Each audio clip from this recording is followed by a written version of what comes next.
Do you think that vision is something that people are sort of born with or born without?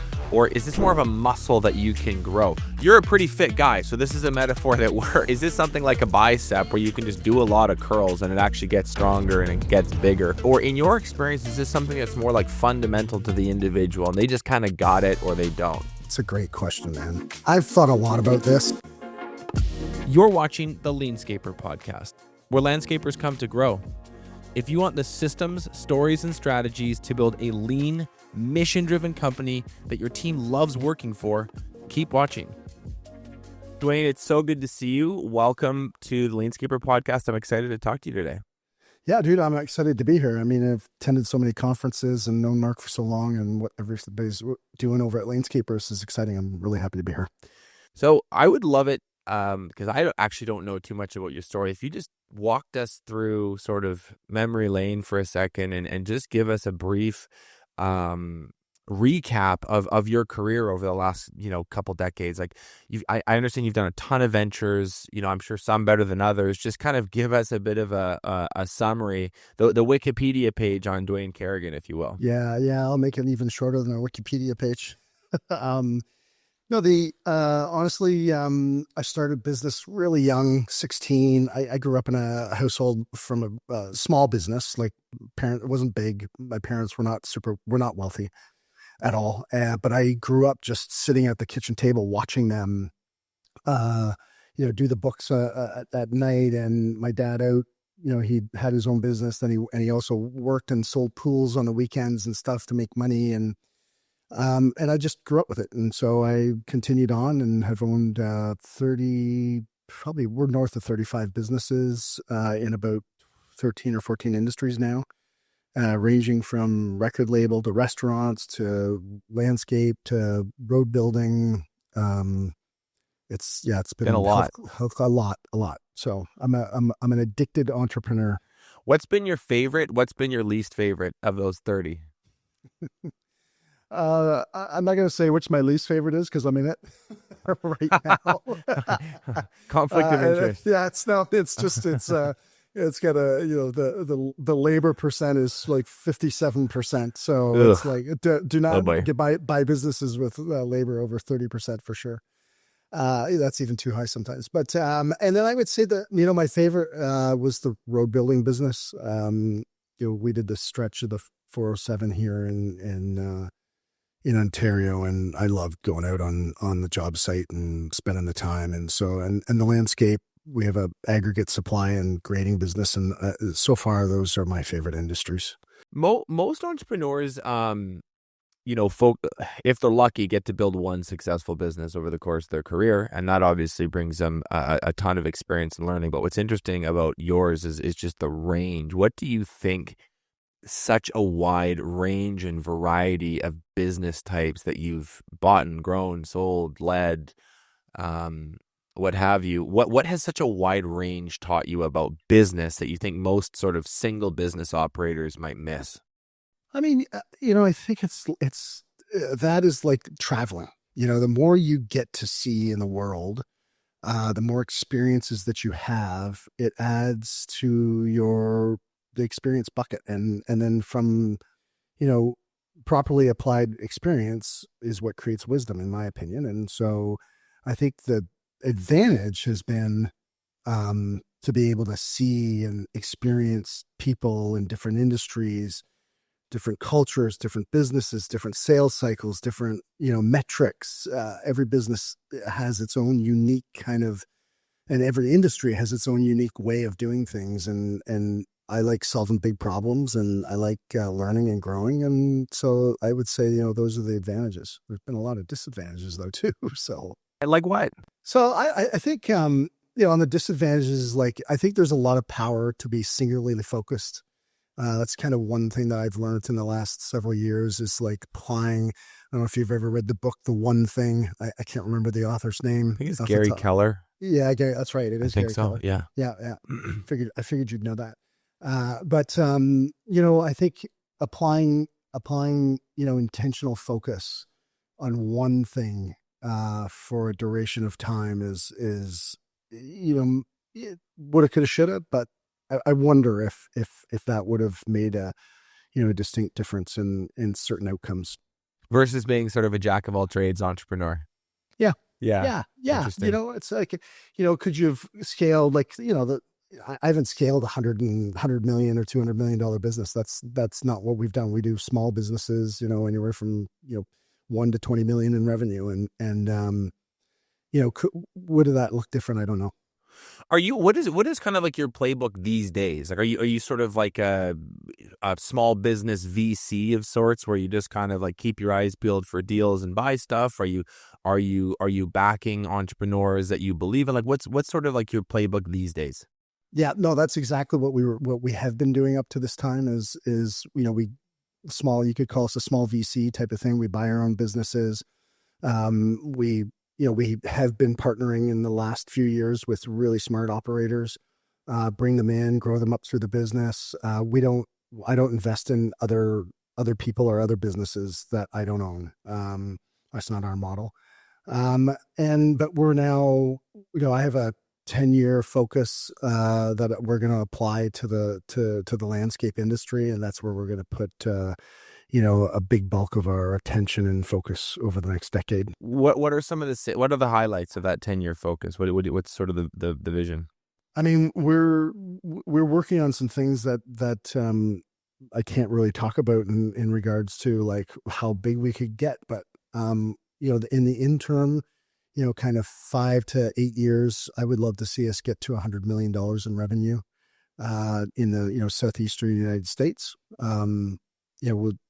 We'll practice that out with some acquisitions, growing organically, and then just vertically integrating inside the industry from right from supply of materials, not only to landscapers, to ourselves, but doing the excavation, aggregate supply, nurseries, and then right up to full service design, build, and maintenance. Really cool.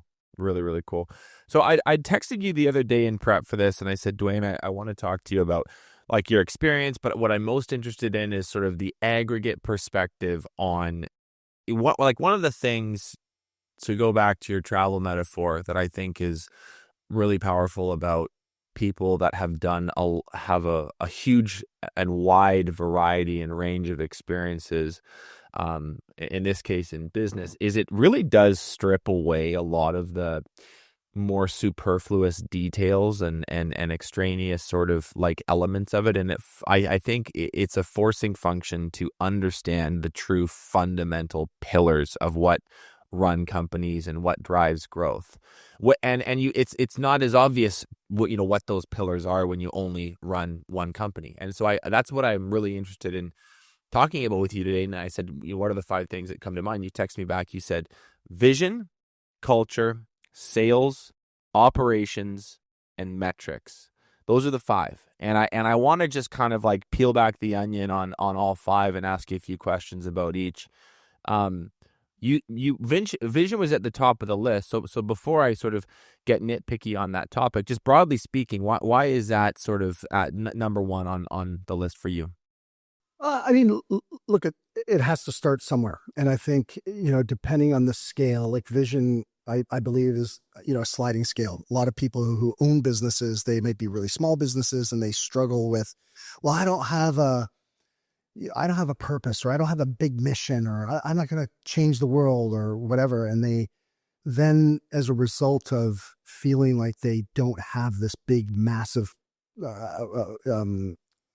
Peter Diamandis calls it the massive transformative purpose, MTP, or people call, big, audacious, hairy goals, or whatever the hell they call it.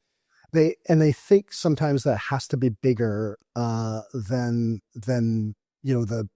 the current vision that they're holding, which is, I just want to start a nice small business, have some freedom, grow, personal growth, like provide for my family. And that's a great vision, but there's some critical points around creating a vision that's important, which is, identifying where you are, identifying where you want to be, and find out, what is the crystal clear vision that's required to get me to where I want to be. And, and if it's building, smaller businesses, having that clear vision is just as important as having a clear vision of building a multi-$100 million business or $1 billion business, or trying to help a billion people, or whatever it is that you're trying to solve.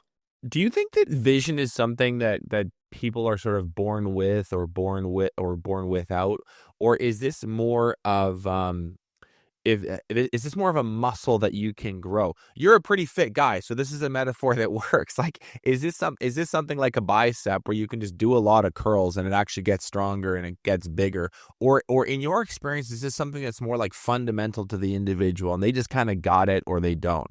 Yeah, that's a great question, man. I've thought a lot about this because I don't look at myself as a visionary person. I don't, I like to, I see people have these big visions, and I know many, and I often think like, wow, it's amazing how they can just kind See of it. see it and see the long term, and whether it's because they have an expertise in an industry or whether they just have a vision about what something could be. And that's where I think where sometimes it can get, vision is a two-sided coin almost, because there's that big vision, but then there's also the actual practice of creating a vision to gain an outcome. And that's where I think there is the muscle part of it. So So like, sorry, go ahead. go ahead. No, no, no. I just was going to say, like, I think that there is a muscle that does get developed over time, but it's that muscle. I think there's a distinct difference between the skill set of doing that and just having that unique ability to look out into the future and see something others don't.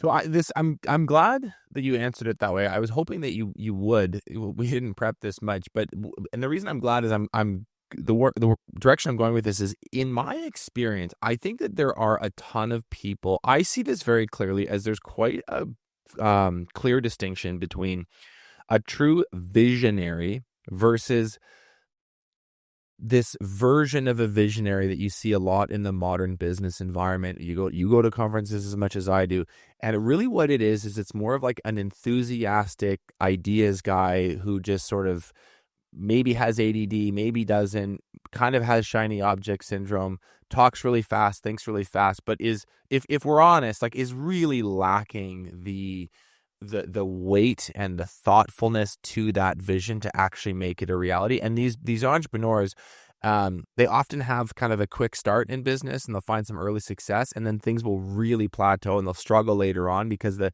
executive functioning isn't there yet, and they've got, their eyes are bigger than their stomach, and their ability to implement, their implementation muscle, there it is, that metaphor again, is very underdeveloped. And so you get these ideas guy, business owners who become really, really frustrated 5 years down the road because they see something that they're just fundamentally not able to execute. And so where I'm going with this is, like, if we were trying to like speak to someone who maybe is down that path and they wanted to actually develop the muscle of vision, what has worked for you? Like, if you want a bigger chest, you eat a lot of protein and you load up the bar when you go do bench press and you go do some incline press, and 6 months later you're going to have a bigger chest. What's the version of that for people who want to actually get better at the skill of visioning? So I think there'll be two parts that I would make comments on there. The first general part would be, the better the quality question, the better clarity that you're going to get for yourself. You ask yourself a poor question, you're going to get a poor answer. And I think everything originates from a quality question, and identifying whether a question is a quality question is like looking at what does the question presuppose, and does that question have any downside? And those are kind of the two pieces that I look at when I'm asking myself questions. But the second piece to the muscle side of this is in what you had kind of explained was, they start off a couple of years, they plateau, whatever that looks like, is that they themselves get lost in the identity that they need to create in order to propel the business forward. So they haven't thought the vision out long enough, deep enough. Generalizations kill clarity. And the assumptions that we make in business are suicide. And so you get to this point where you need to evolve as a leader. You need to evolve your vision in order to, chances are most people that get to a plateau is that was their original vision. And that becomes their plateau, that becomes their ceiling. And so they are not evolving who they need to be as a leader to either underpin the organization with good people or training or, the product evolution, whatever that looks like. That to me is the two sides of it. What has been your most effective visioning process? Sometimes you hear people talk about, well, I go and I lock myself in a cabin in the woods and I write for 3 days. Some people go on some like retreat somewhere. Some people do a lot of journaling or a lot of like actual like writing with a keyboard or writing with a pen. And then there's some people who say that they just sort of like it's all there and it's like the mental image is super, super clear. What's been your most effective like procedural approach to taking, let's just say, a loose bundle, a loose collection of ideas floating around your mind and turning it into an actionable vision?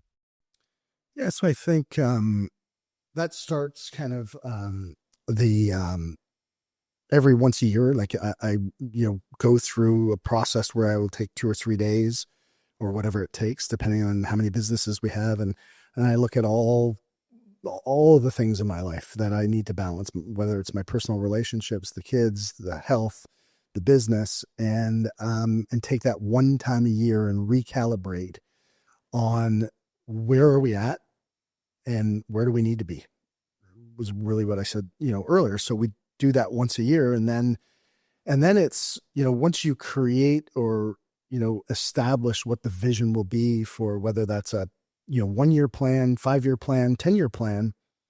And that is like, I'm always trying to look 7 to 10 years out. That's like, in my position now, I have the ability to not be dug into the weeds as much. So it helps me always thinking about. You have the luxury of long-term. looking that far into the future now, whereas maybe a younger version of you would not have. No, I've always looked out into the future. I planned out like my income earning, for, like 70 years when I was 18 years old. And I set benchmarks. Yeah, I don't set as many goals as I used to, but I set benchmarks back when I was like 18 years old of where my net worth would be. And fortunately I've kind of been able to maintain that target actually. That's incredible. Go ahead. No, I was going to say the bigger it gets, the bigger the target gets. It grows and keeps growing. Yeah, from what I set, it's like getting harder and harder. So moving the goalpost. I'm probably behind track right now. I'm curious if you have like a vision stress test, or when you're looking at a company to build, and it's here, but you see an opportunity, you see a pathway to take it there. What questions do you ask yourself to triple check? Hey, this vision hangs together well. This makes sense.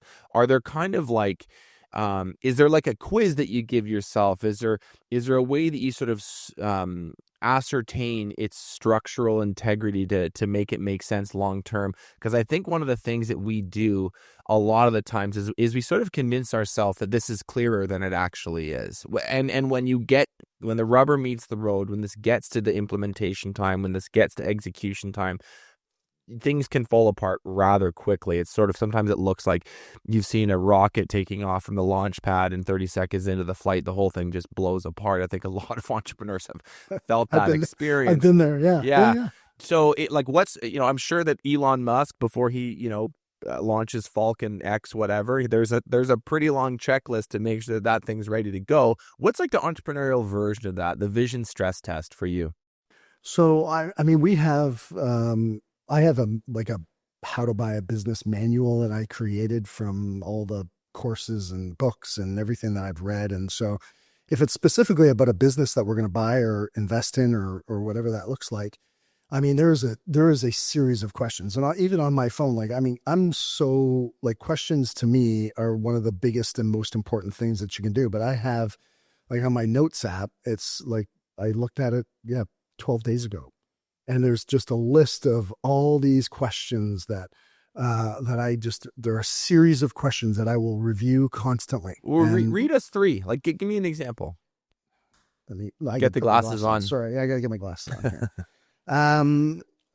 So here's one. What are my blind spots and faulty assumptions that are preventing me from seeing more options that might be created by a third party as a result of the attachment I currently have to this story? Huh. So that would be like, that's, what's it like being on the other side of me?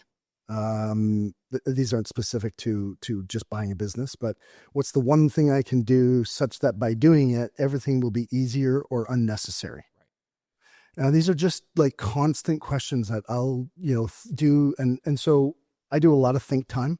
It's a formal kind of 30-minute process where I sit down with one question and think only about that question. And I spend, probably the first 5 minutes creating the question. Wow. Or it might be created at another time. And then I'll sit down with a notepad and a paper. And it's a little old school. Now I usually use my iPad, but I like writing. So I connect a little bit better with that. But the process is, you take a pen and a paper, let's say just for speaking, and you do not lift your pen off the paper while you're in think time mode. So for 20 minutes, that pen must stay on the paper. And because it's a very, very powerful experience. That sounds hard.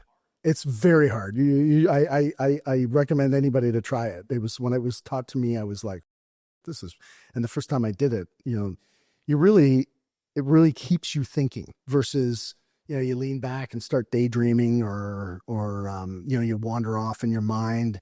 It really brings you back to the focus of the question. And then when you're sitting there too long with the pen sitting on the paper, you're like, and then you read the question again. So it refocuses and gets you back into the game. And it's a tough 20-minute experience. And then after your think time, you just circle it and take all the ideas from that, list them on a piece of paper, and then see if you can kind of come up with some type of, conclusion of where your thinking is going or other questions that you might ask.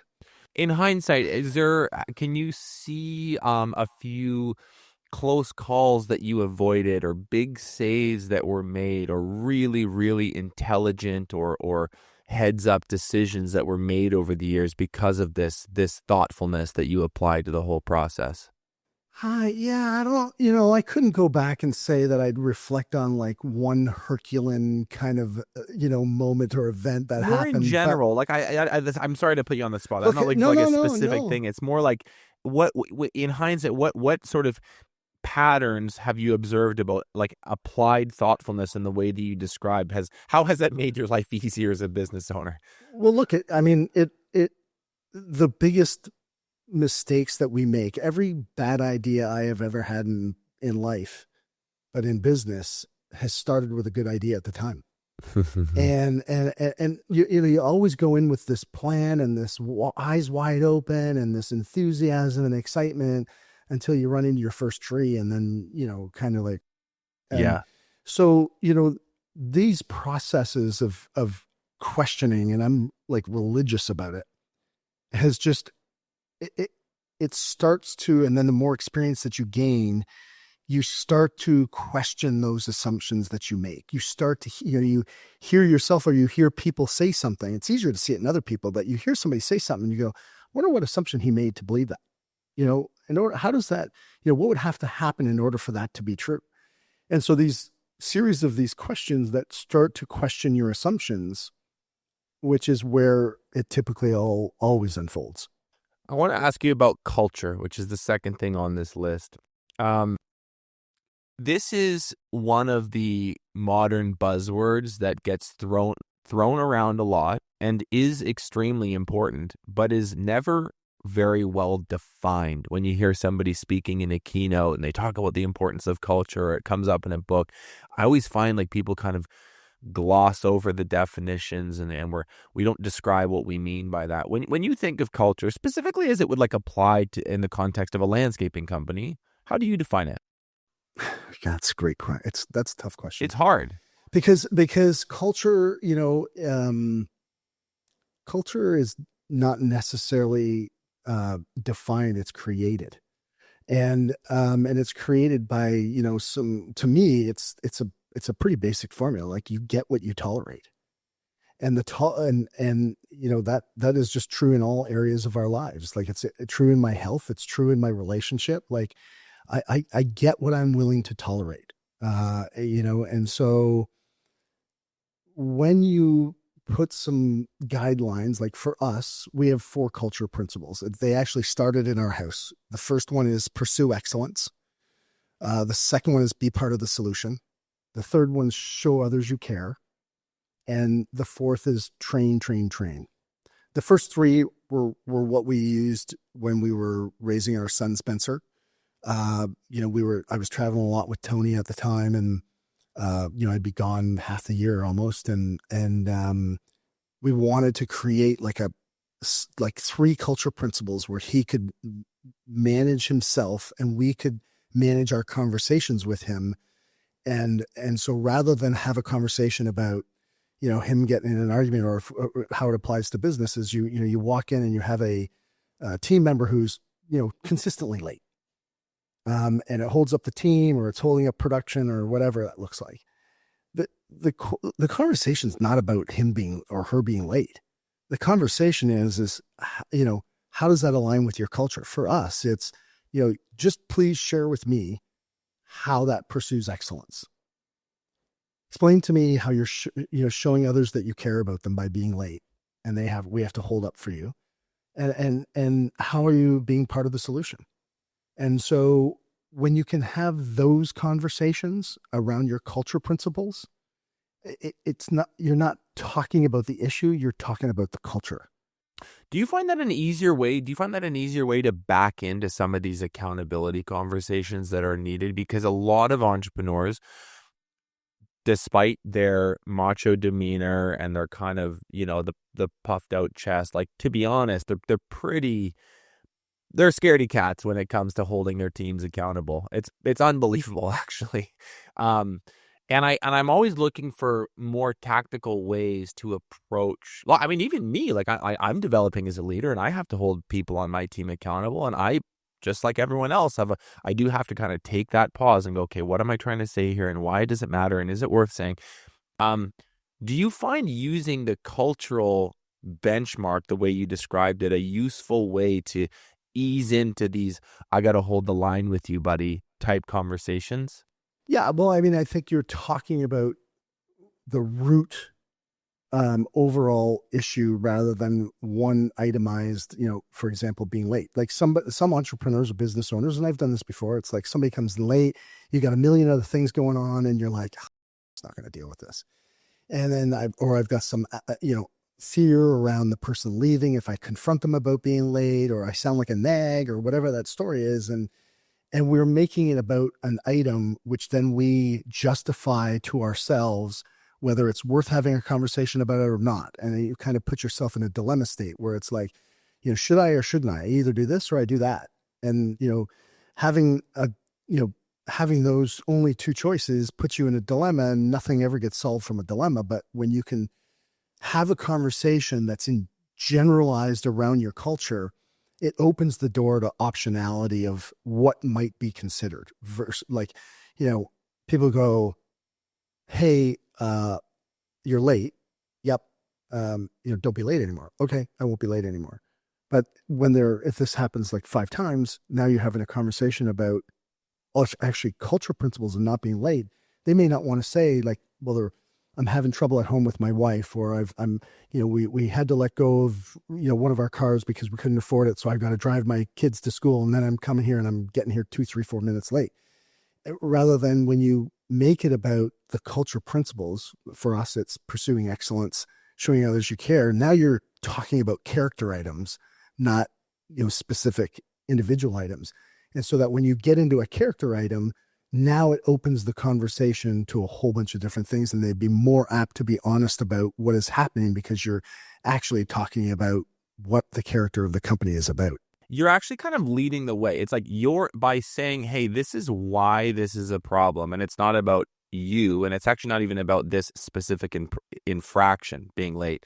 it's because there's a cultural DNA here. There is a standard of excellence. Like you lead the way by explaining the why, opens the door for them probably explaining the why for themselves. The reason why I'm actually late is because, look, my home life is a disaster right now. I've been a little bit embarrassed about it. I didn't want to tell you, but XYZ is happening, and it's not going to happen again. But just so you know, this is like, you get what I'm saying. You are creating a much sort of friendlier environment, a softer landing spot for that conversation for the other individual. And you're not letting it go because, lowering your standards to accommodate somebody's mediocrity is never a solution.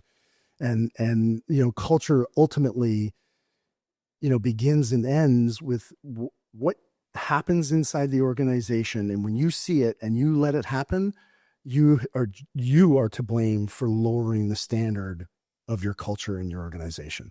That is not on other people, and people see it. Like I had a general manager that worked for me once in the restaurant business, and she said, there's 30 eyes looking at me and only two eyes looking at them. What I do is so important to the culture, the pace of the organization, what you want to represent, how you show up. Everybody is watching you. What's the most common lie that you see leaders tell themselves about their own cultures? I mean, I think the biggest lie is really not holding people to the standard. Like they talk about it like it's a logo on their hat or their shirt, rather than living it on a every single day basis. And that's like, when I reflect on our culture principles, it's like, when I'm walking through an airport, my standard is to say hello to people, greet people, be appreciative to people, show them I care, pursuing excellence in my, connection with people and making them feel good. Like that's just a standard.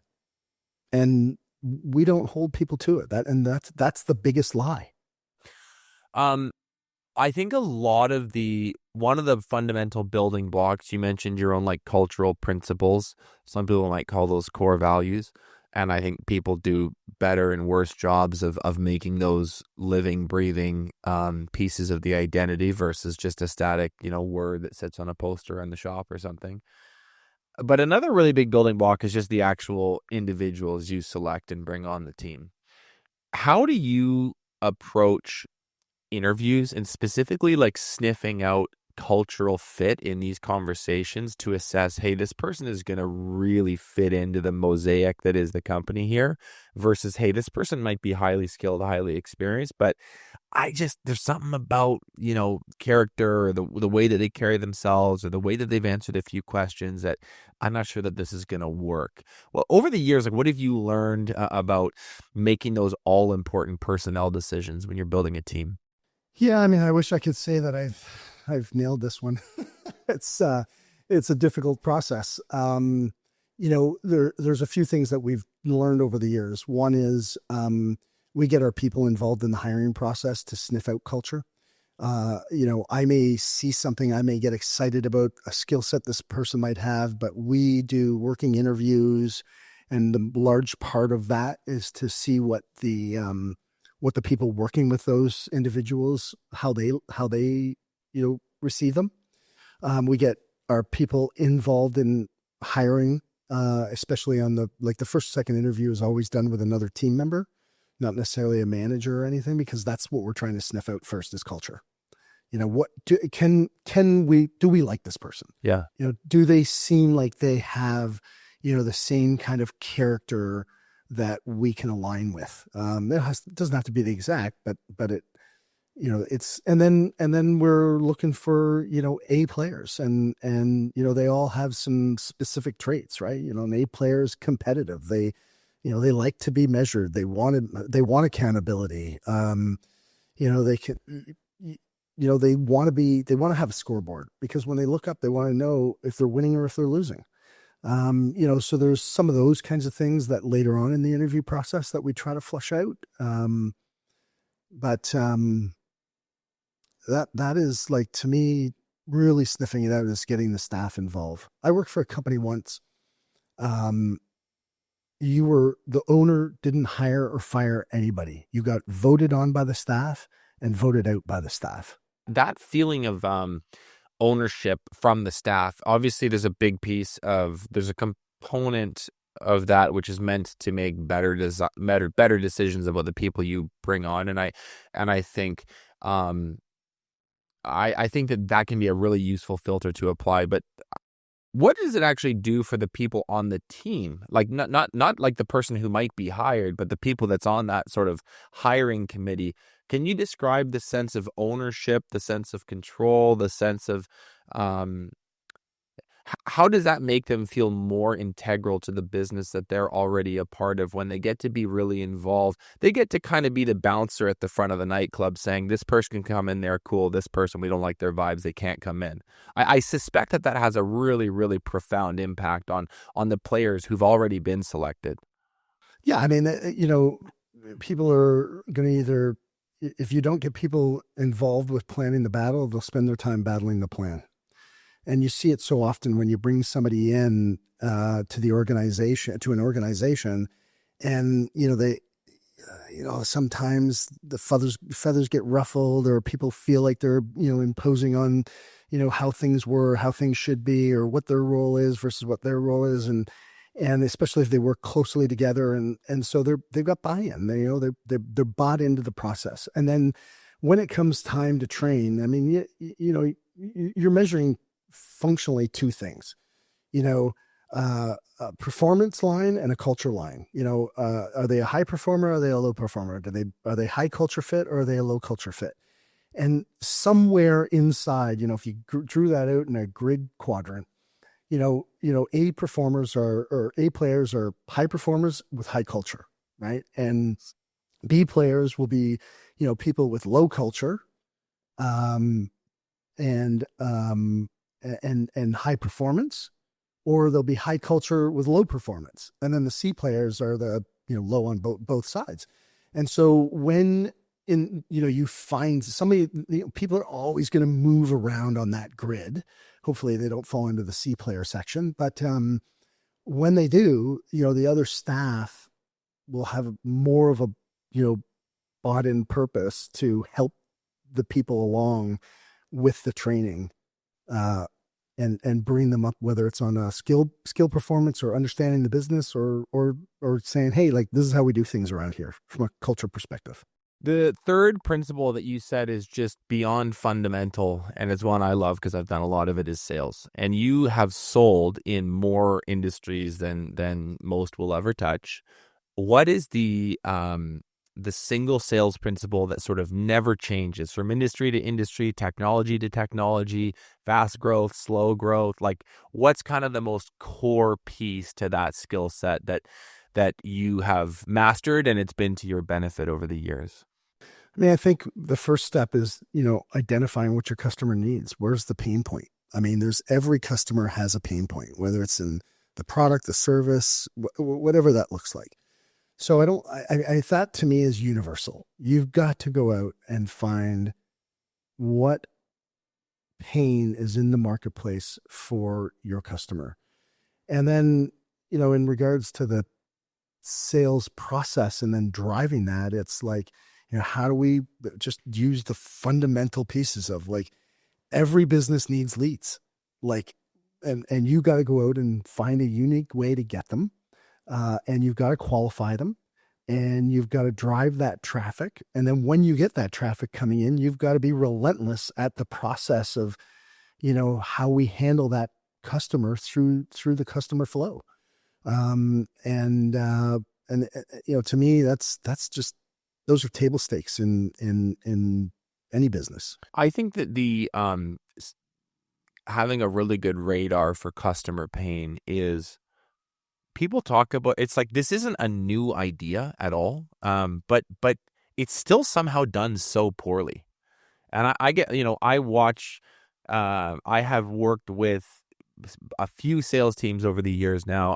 I come from a sales background, and over the years I've watched many, many, many call recordings. I've done many, many ride-alongs, and I can't believe still.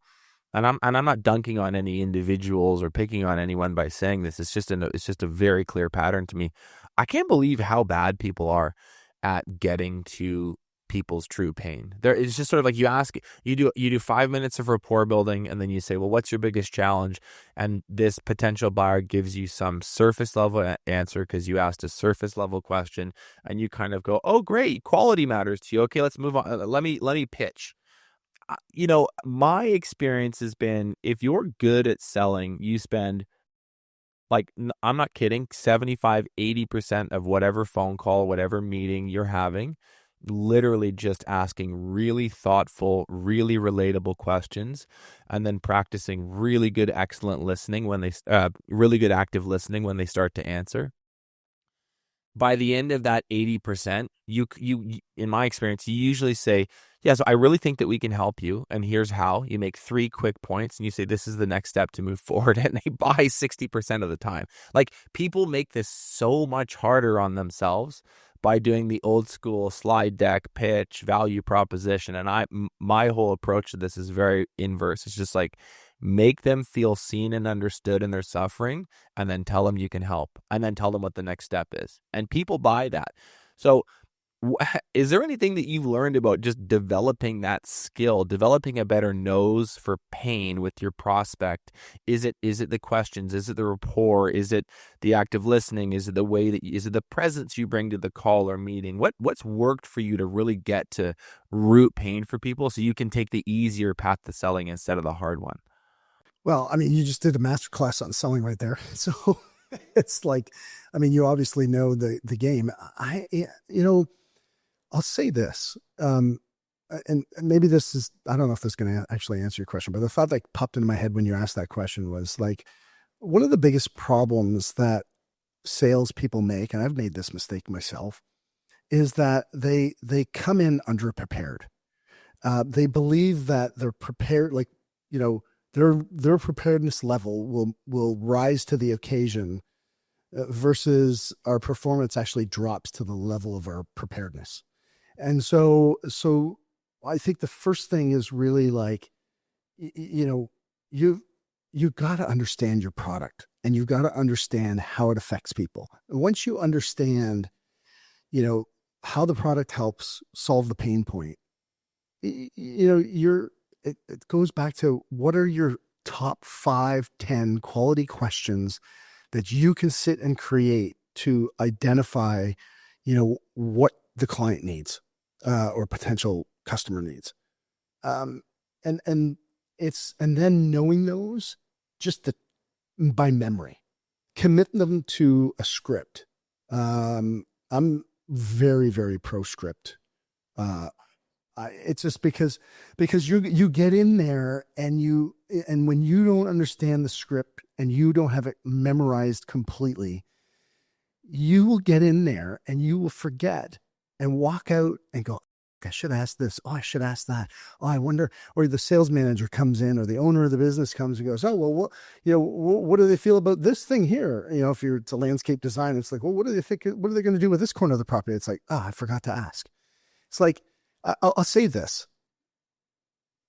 Oftentimes, this is not just in sales, but we are so in our own head that we're not able to put ourselves in the presence of the individual that we're in front of, whether this is in sales or in your personal relationships or wherever it might happen. And the minute that you get in your head, you're dead. So the reason why I like scripts is to commit that stuff to memory, so that when I get to the client, that I can be with them, not worried about what the next thing is that I'm going to say or where I should take this conversation, that I can just be present and try to experience what they're currently experiencing. And if I can commit all that stuff and be super prepared walking in, then I can be really focused on them. And I think that's the big miss. It's kind of it's a difficult point to grasp until it's really something you only learn through experience. People will think, well, I don't want to sound scripted, right? I don't want it to sound like too rigid. And it's like, no, dude, the script actually gives you the freedom to go on a tangent, and it gives you the lateral movement to explore some random idea for 10 minutes, because you have a pathway to wander back to and go, where were we? Oh yeah, we were here on the process. Let's get back to that. Without it, you end up sort of wandering down whatever corridor this customer takes you on, because we've all sold to some pretty interesting people over the years, and there's no compass to find your way back to the actual process. And so I think people don't get this. They think that the script makes you sound kind of canned, or it makes you sound rigid, and it's the opposite. It's the thing that allows you to sound actually like very much in flow, very much in freedom, very much flexible. And so I think you only really learn that lesson by doing it badly many times, as we all have, and losing a deal, or spending 2 hours on a tire kicker, or like you skip steps, or you don't have steps at all. That's where you kind of learn this lesson that it's the ultimate freedom giver in selling. So I'm very pro script too. This skill set, Dwayne, is not something like sales is often the last proverbial hat that business owners take off and hand to someone else. But the thing is, you never, if you're a big leader, you never stop selling. It's just the product that you sell changes. So you're selling landscapes, you're selling landscape maintenance packages, you're selling pools, and then all of a sudden you grow big enough that you need to hand the selling of pools, landscapes, and whatever to someone else. What you then sell, the product you're then selling, is the vision you have for the company. And so to me, this is one of the most like fundamental skill sets to get good at. And I've observed, this isn't just my opinion, like I've observed this. If you're bad at selling landscapes, you're going to be even worse at selling a vision. So what have you learned about that whole idea of sales being something that just evolves into different products over the years, one being the actual tangible thing your company builds, and then in the future, it being this dream, this vision that you have that doesn't exist yet, and you got to sell the out of it, frankly, to a whole bunch of people who can't see it as clearly as you can. Talk about the role it plays in that part of the journey. To me, selling is, I agree, like it is the core of every business. Nothing happens in business until a sale is made. You can talk about customer service and all that stuff is really, really important. But if you don't nail the sale, you're dead. You don't even get the plane off the ground. Number one. Number two, the owner's role of selling. You said it very well. Like you're selling from the minute that from the minute you start to even think about either whether it's buying a business or starting up a business, you're selling yourself. When you think about it, you're selling yourself a story about what things could be, how you see it, where you'd like it to be. And that never, ever ends. It doesn't end to the client, your customers, your bankers, your community, your family.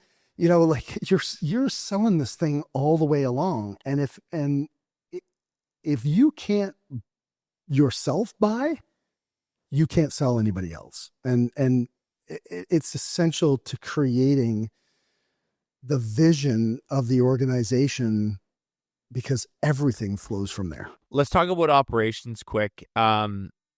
If you're looking at a business to buy or start, when it comes to ops, what are kind of the big green flags? Meaning, hey, these are signals that I like. You mentioned something at the top about, oh, this business has a really high labor percentage. That sounds like a red flag.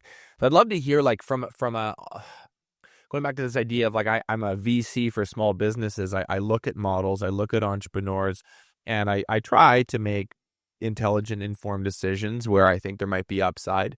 One of the biggest bottlenecks that companies get, where the real bog down happens, is operations. I like the term fulfillment burden. The thing that's different about landscaping versus a lot of other businesses is you have to actually build the thing you just sold. I don't think people get that. Like, can you imagine how easy it would be to be a car salesman? Like, they're on the lot, you sell them, they're gone. Maybe a thing comes in for a warranty. It's not your problem. The shop has to deal with that. I'm not saying that those businesses are easy. They got their own set of challenges. But what's unique about contracting is you have to actually go create the thing that you just sold. And so that is where, for most people, the real pain and suffering happens.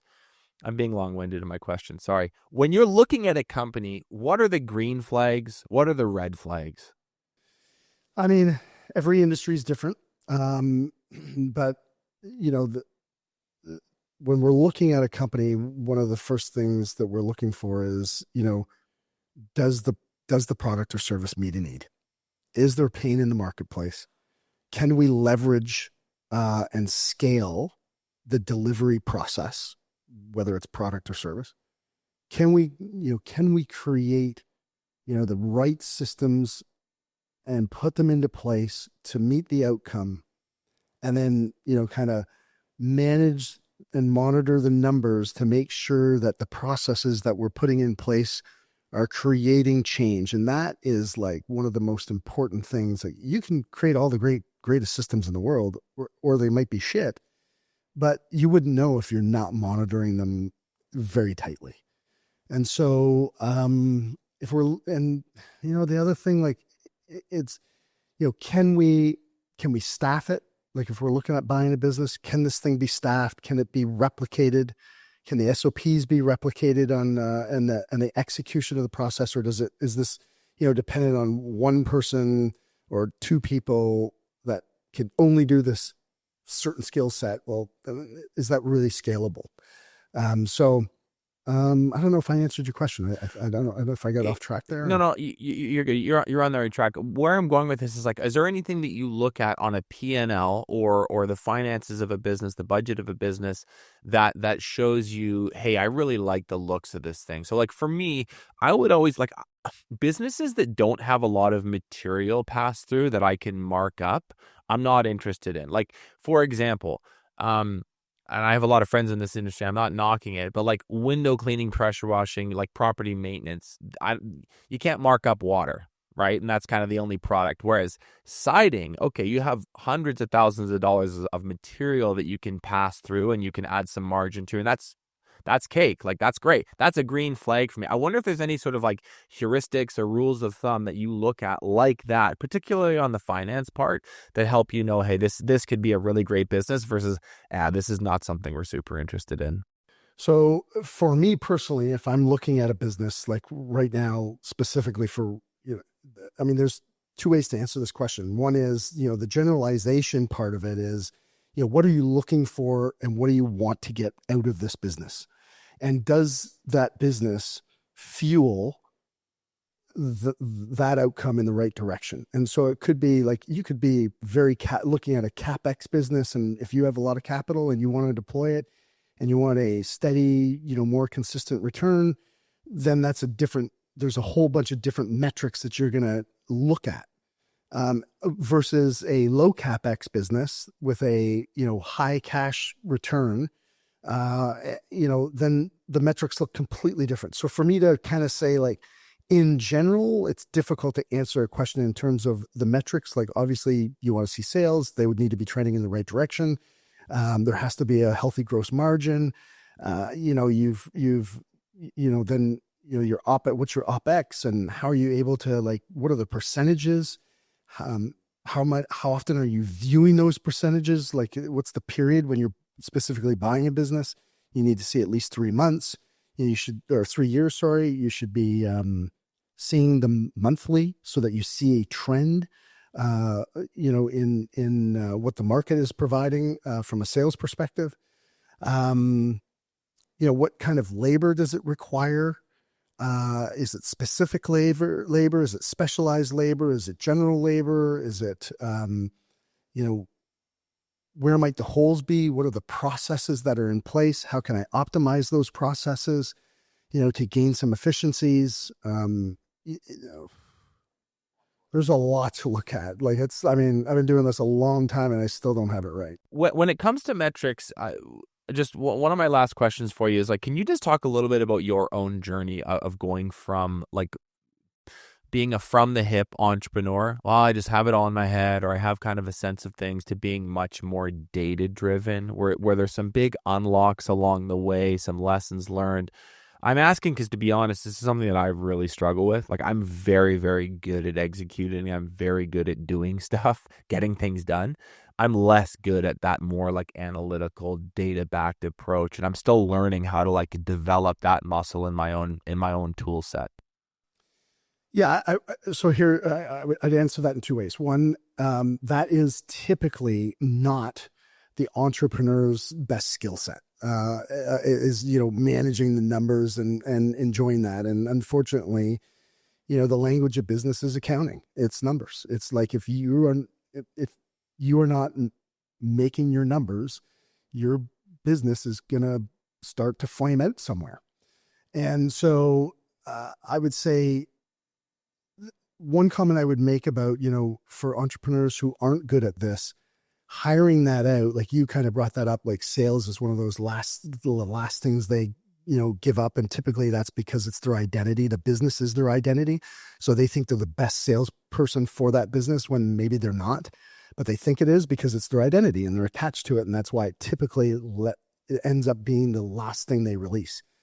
Whereas accounting, it's like, well, I can deleverage myself from that identity pretty easily, unless you're an accountant or an engineer, right? So I would say, hiring those skill sets out as quickly as possible is a great thing, because now you're having, with fractional CFOs nowadays, you can get some really good information from a fractional CFO and the reason to get the information, we talk about this all the time in our organizations with our management teams, is reviewing the numbers is not to decide. Most business owners, when they look at their numbers, they typically look at them at the end of the year. And if the number is good, they have a drink. And if the number's bad, they have two drinks. Like that's typically the expertise of most business owners. But what they fail to think about is like, we look at numbers in order for management to make a decision that will impact what lever do we need to pull in order to move the business forward. And so one of the disciplines that we use, and this might answer your question, is one of the disciplines that we've used is we look at our business every month. We break down the P&L line by line, and we go through it with all the stakeholders, the management team and the owners, the accountant, the CFO, the bookkeeper, and literally line by line every month. By the 15th day after the month, there has to be a P&L prepared and ready for us to do. We call it finance day. And we look at every single P&L. We look at the balance sheet. We look at the cash flow statement, and we go through it. We also turn the profit and loss statement into a 13-month rolling average so that we can see the full year and the month that we're currently referencing from the previous year, so that we can have comparatives. And then we also flip it into what we call common size, which is a percentage of sales. So we're not only looking at just the number, on the expense lines, we're also looking at the percentage it has in relationship to the revenue that's being produced. And so that's the one discipline that I think over the years has saved us it's helped us make better decisions as a management team, and it's saved us a hell of a lot of money. This has been just an incredible wealth of knowledge, Dwayne. Just to close here, imagine you're mentoring your 21-year-old self, or you might literally be talking through this podcast to a 21-year-old entrepreneur who's kind of like the 21-year-old version of yourself. What's the one sentence, the one piece of advice that you would hammer into his or her brain about building businesses and building success over the long term? I would say, I'm going to go back to vision. I mean, having the clarity around what it is that you want. There's actually two: clarity of your vision of what you're working towards and why you're working towards it. And the other is grace. Give yourself grace to learn and accept that you may not have all the answers, and that this is a process. There's no end result to this. When you're in business, there's no end result, because you get to an end result and then it's just, well, the next day there's another step in the process. And so I would just be like, it's complete clarity of vision for your why, and give yourself grace. It's a perfect place to end it. Dwayne, thank you so much for the time today. Where can people follow you? What's kind of your digital footprint? That's a great question. I should know that question. LinkedIn. I know you have a big podcast. LinkedIn, Yeah, Instagram. yeah. Obviously, the Dwayne Kerrigan podcast, and we're on LinkedIn and we're on Spotify and Apple and Instagram. And to be honest with you, I don't get very involved in any of that stuff. I've got a great team that runs that, but it's the Dwayne Kerrigan podcast is where people will find us. Appreciate you. We'll talk soon. Thank you so much, Benji. Appreciate it. Take care. Cheers, bud.